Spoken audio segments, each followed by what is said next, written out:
I'm in northeastern Ohio, and the owner, Pete Miller, has made me a heck of a deal on a tractor, and he's got some big deer too. You don't have to have a lot of fancy stuff to be a deer farmer, and this is living proof here. So this whole plant is run on nothing but hydraulics, no electricity. Wow. This is what he's done for, I believe, 41 years. My goodness. Me? Yeah. Let her rip. Entering the war zone. You've got all the food, all the water, no predators, and all the love that you can give them. It's pretty good compared to the wild. This program is dedicated to the men and women of the U.S. Armed Forces. May God bless America.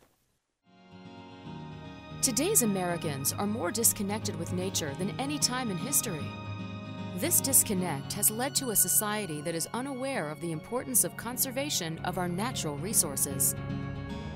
Fortunately, there are modern-day heroes who are still in touch with nature, and they work to protect wildlife and wildlife habitat for future generations. I guess I could have given it some throttle, huh?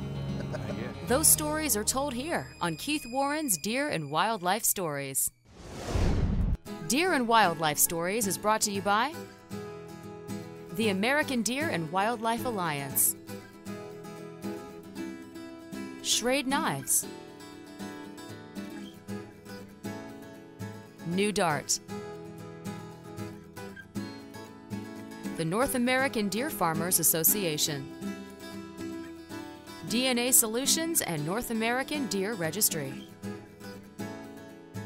Record Rack, Whitetail Sales and Service, Bad Boy Mowers and Multi-Terrain Vehicles, New Supercharged Scent Killer by Wildlife Research Center, and the American Deer and Wildlife Alliance Foundation.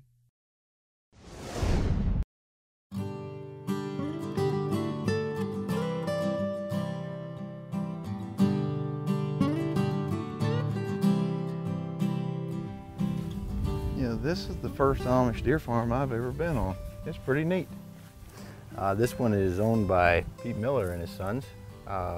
They've got about 35 acres, 36 acres total. They are not here today on camera because of their beliefs. You'll see as we go around here today that they've been able to adapt most of the modern technologies to fit their needs. I think it's important to show this, that you don't have to have a lot of fancy stuff to be a deer farmer. And this is living proof here. This is ingenuity and love of the land, the love of nature that the Millers have. And while lots of deer farmers they're going for these big non-typical deer, not Pete. Okay, Pete and the Millers, tell them what they're trying to do. Their dream is to produce that nice, clean, typical rack. They like the width, they like the mass, but they like the clean tines and the nice, clean, typical look. Well, let's go show them what it's going to look like.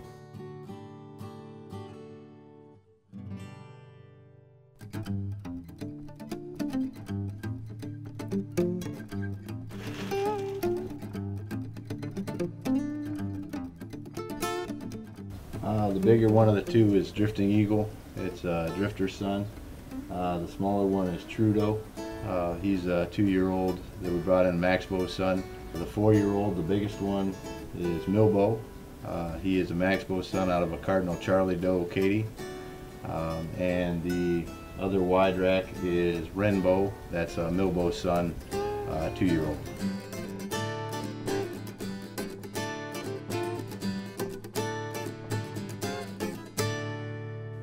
This is basically a Kevin Grace system that has been modified to fit their needs.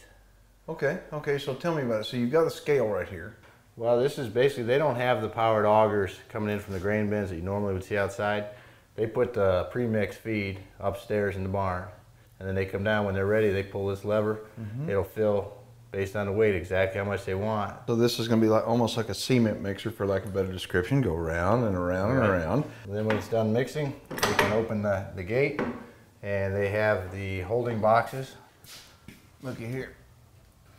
It's a nice feeling feed, but how in the world do they power that thing? I mean, with no electricity. That's the biggest difference between this system and most of Kevin's systems. If you'll notice, there's no wires coming in. They run everything off a Honda motor. Runs the whole thing. Well, how cool is that?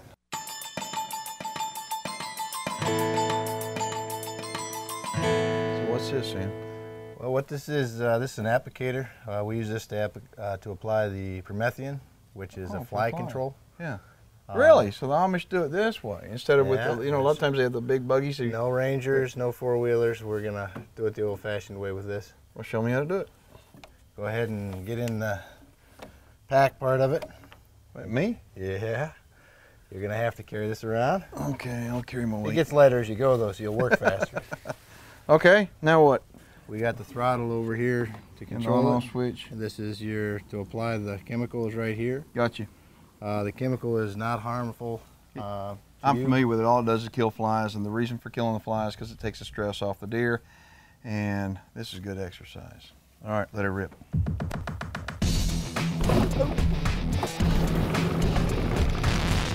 I guess I could have given it some throttle, huh? Yeah. Let her rip.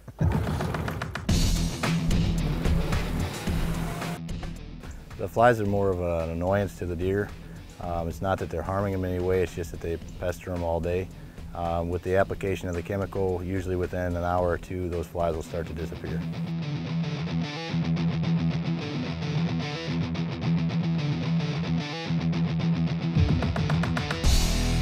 That was a job well done. All right, well, What do you thanks. think about it? You know, I like it, and I'm going to tell y'all something. Deer farming is one of those kind of things. It's a unique business. I mean, we were talking about that earlier, and that deer farmers help each other. And how do you learn to deer farm? All you need to do is get a hold of deer farmers, and we'll help you become a deer farmer. That's how. And there's a lot of work, but it's fun. A deer breeder's #1 concern is the health of their animals, and that's not how big they are or anything else. It's the health of the animals. And although the flies really won't hurt them, it kind of stresses them out. And there's a theory that the more stress an animal gets, well, it's like stress on humans. It affects their personality. So they want to keep these animals as little stress as possible. And in the Amish area, the thing that's neat about it is that you look down the lanes on the pens, and there are no ruts where the Rangers have gone back and forth or whatever, and the vehicles back and forth, because they're using the Ankle Express, which is kind of a cool deal. And so anyway, the primary thing to do is be concerned about the stress of the animal. Coming up next on Deer and Wildlife Stories. So this is what Pete does for a real job? Yep. This is what he's done for, I believe, 41 years. My goodness. They're the most honest, hard-working, unbelievable people, I mean, and valued. And you ought to see some of the work they do. We'll be right back. So this is what Pete does for a real job? Yep. This is what he's done for, I believe, 41 years. My goodness.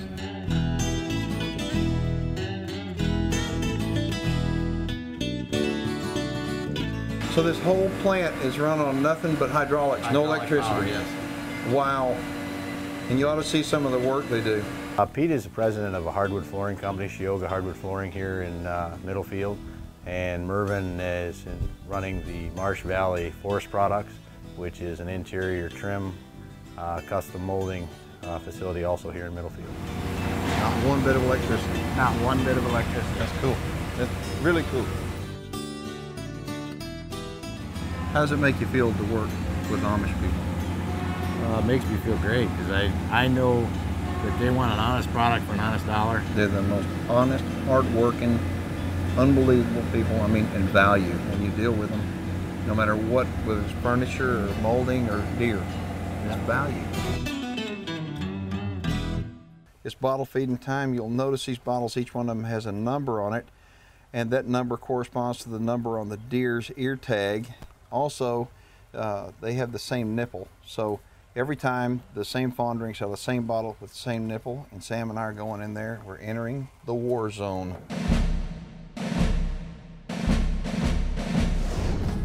Oh yeah. Come up here by this camera. Come say howdy. Stay back. Stay back in there.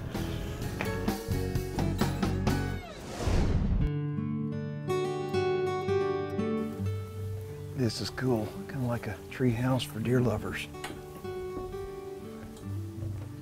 This is the most unusual observation deck for whitetails I've ever seen. This really is cool. I know you can get up here and observe them, but if I were a deer farmer, I'd spend a lot of time up here just looking at what I love. That's one of the most enjoyable parts of this is you start to grow bigger bucks. If you have something like this, you can get up in it and you don't disturb the animals at all. Well, once you're up here a couple of minutes, they forget you're here. I mean, what else could an animal want? They've got all the food, all the water, no predators, and all the love that you can give them. That's pretty good compared to the wild. They actually started out here at Marsh Valley. I think they started out with about 15 acres and have built from there. They built that up to somewhere around 35 or 36 acres total. And as you can see as we go through here, a lot of this land wouldn't have been very usable for anything else. The deer farming industry suits itself very nice for everyone, but it's really especially suited for the Amish religion. They've all have a basic background with the animals, but they've been able to take this on farms that they can no longer use an active farm to support their way of living and still be able to do something to produce some income for the family in a different sort of way.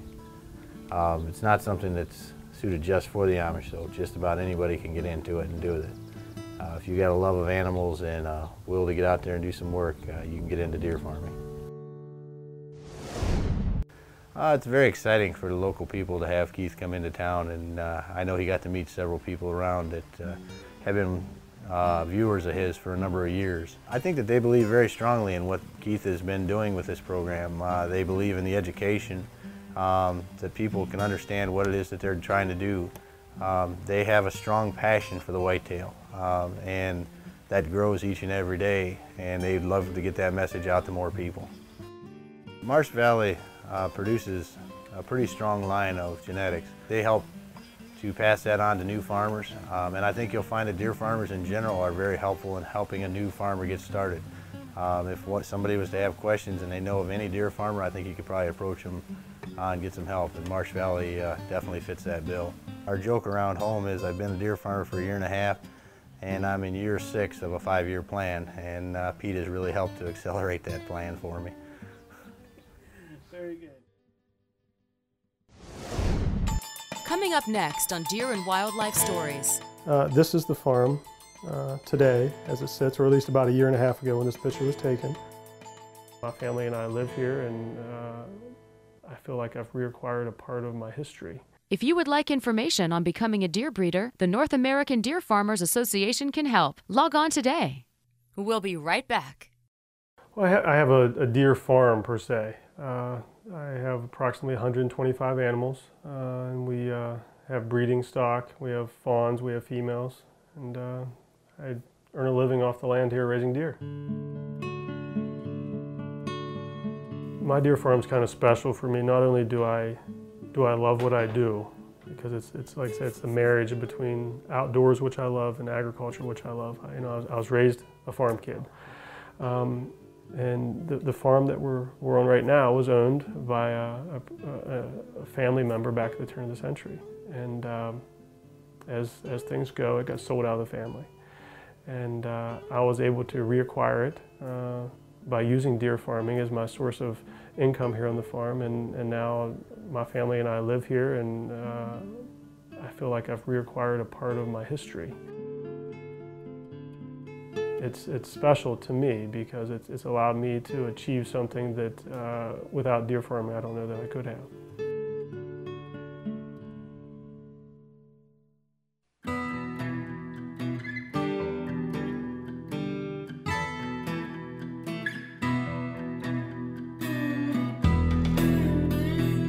I like the unique things in life, and you know, whenever we remodeled the home, we kept some of the old things, and obviously we updated some new things. When I bought the place, it had a 200 amp service and 1 receptacle in the basement. I don't want to call myself pampered by any means, but that wasn't enough. I didn't want to live that rough. And my wife and I have remodeled the home, and it's beautiful now. And it is special to me, knowing that Some of my family members lived here, were raised here, they had their children here. And I acquired it because of deer farming. And so maybe I've taken the two greatest things in my life and put them together. So it's special to me, and I'm thankful and I feel blessed every day. This is the farm today as it sits, or at least about a year and a half ago when this picture was taken. And this is the picture of the house at the turn of the century. And back then, it was a Philip and Armintha Dice. This is their childhood home. A.B. Dice, he owned 3 farms in a row between here and the mountains. We're about 5 miles from the mountains, approximately. And at that time period, the Dice family owned, you could walk from here to the mountains and always be walking on Dice property. But of course, over the years, land gets sold off, it gets chopped up, and we lost a number of those farms, and I just thought it was really neat that I was able to reacquire this farm that used to be in the Dice name. And now I live here and I raise my family here and I have my deer farm here. And I'm kind of proud of it. We had to grind out all the cracks, the stress fractures, and tape and mud them, and then skim coat all the walls and sand that down and then paint them. We put new ceilings in. We had an electrician come in and help us with electrical and plumbing. It took just a lot of work, but at the same time you appreciate it more when you do it together. And we're awfully fond of it.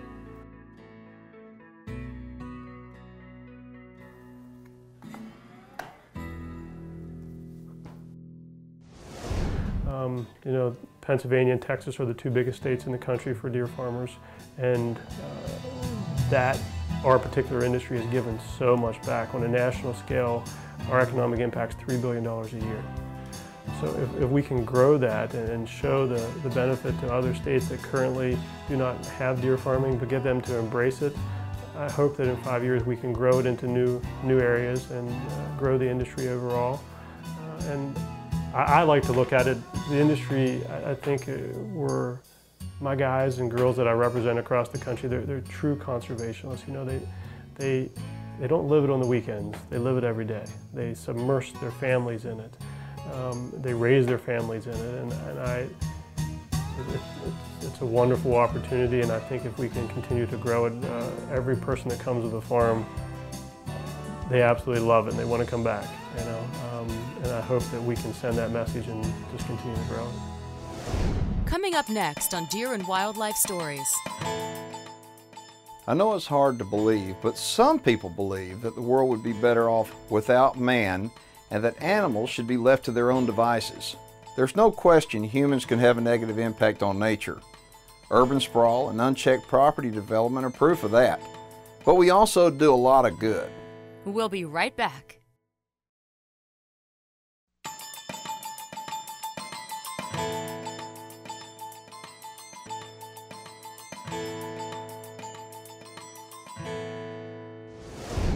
This week's viewer email is brought to you by Bad Boy Mowers and Multi-Terrain Vehicles. Heather Baker is from Billings, Montana. Dear Keith, in Montana, high fences are illegal. What can we do to promote your nature agri-park movement, though we cannot have high fences? Heather, high fences are not necessary to have a nature agri-park. What's necessary to have a nature agri-park is a big heart. That's all. Open up your land, whether it's high fence, low fence, no fence. Open up your land to those that don't get a chance to see nature, and then start your own nature agri-park. If you have a question for Keith, you can submit an email by logging on to keithwarren.net. Now a word from the American Deer and Wildlife Alliance in this week's conservation message. I know it's hard to believe, but some people believe that the world would be better off without man and that animals should be left to their own devices. There's no question humans can have a negative impact on nature. Urban sprawl and unchecked property development are proof of that. But we also do a lot of good. The fact is that Mother Nature can be cruel. Just ask any victim of Hurricane Katrina. Talk to a Texas farmer after months of drought conditions have turned their family's livelihood into blackened husks, or witness a deer being eaten alive by a pack of coyotes. Habitat management and the stewardship of land is a serious issue for hunters and conservationists.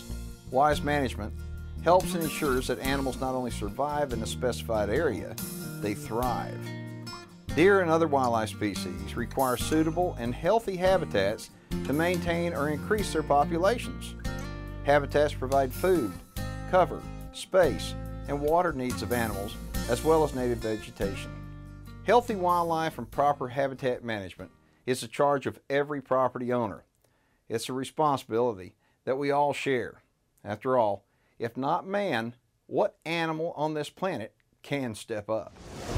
If you would like to know more about what the American Deer and Wildlife Alliance can do for the future of the outdoors, log on to deerwildlifealliance.org. If you would like more information on today's featured operation, give them a call. If you would like to know more about the show and Keith Warren, log on to keithwarren.net. Coming up next week on Deer and Wildlife Stories. 25 years ago, I started mainly as a hobby. More than anything, I just like really producing and raising really nice animals. Hey, you won't believe what I got Keith Warren doing. You know, I think those people from Oklahoma got it out for folks from Texas. For an interactive experience and to see last week's show in its entirety, visit our website.